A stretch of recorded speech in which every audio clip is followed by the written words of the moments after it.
Hi, it's Anne Marie, and this is AM Astro, and I'm having technical difficulties.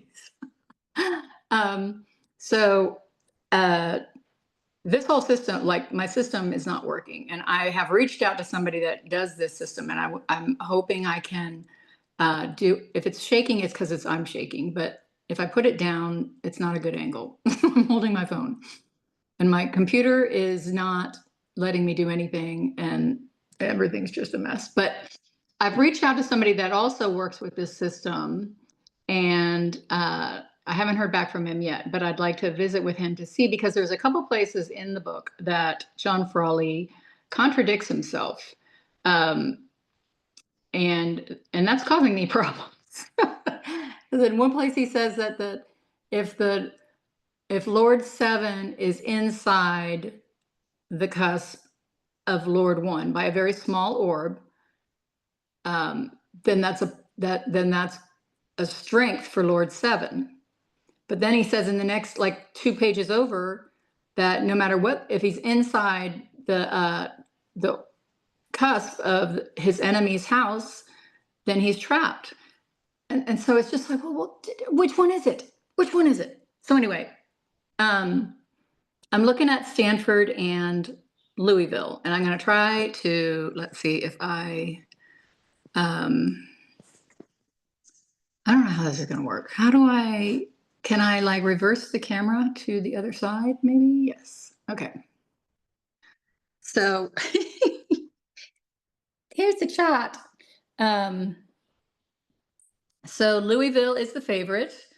And so they have house 1, and they are ruled by Mercury because it's a Virgo rising, and Mercury is in the 9th house.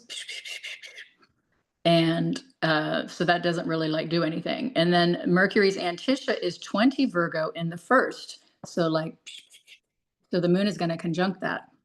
And the moon being in the 1st is a very positive sign for Lord 1, for Louisville.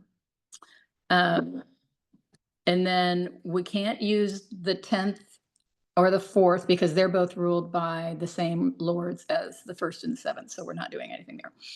So then Lord Stanford is the underdog and is ruled by Jupiter, which rules Pisces. And Jupiter is ding, ding, ding, right on the cusp of the 10th house of the midheaven. But it's 3.5 degrees away.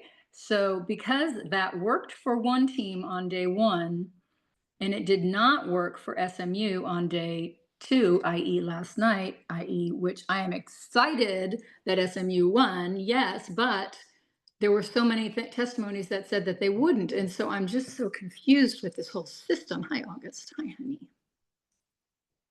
So, and then Jupiter's Antitia is 16 Cancer, which is in the 10th, right in there.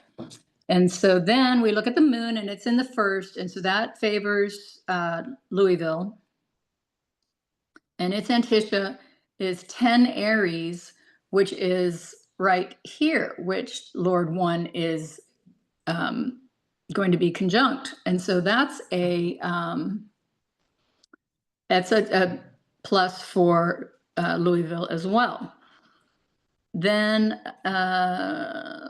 part of Fortune's Antitia is 15 Libra, and that is in the 2nd. So that doesn't really do anything other than Jupiter will be in a trine to that. And I think a trine means that that's a favorite. No, I'm not sure. Shit, I don't know. So then aspects. So like I said, the moon is going to conjunct the Antitia. Actually, the moon and Lord 1 are in an Antitia conjunction right now. So that is huge. And I think that says very strongly that Louisville will win. The other aspects, like I said, Jupiter, I haven't said this actually, I'm sorry. Jupiter is in a square to the part of Fortune. And then what was the other one? And then the trine from the Antitia of the part of fortune to Jupiter. So those two things seem to indicate benefit for the underdog, for Stanford. But with this moon in an anticial conjunction with Mercury, Lord One, I'm going to go with Stanford. I mean, Louisville, with the favorites, which is Louisville. So we'll see how I do, because I sure am not doing very good so far. Thanks for watching. Bye.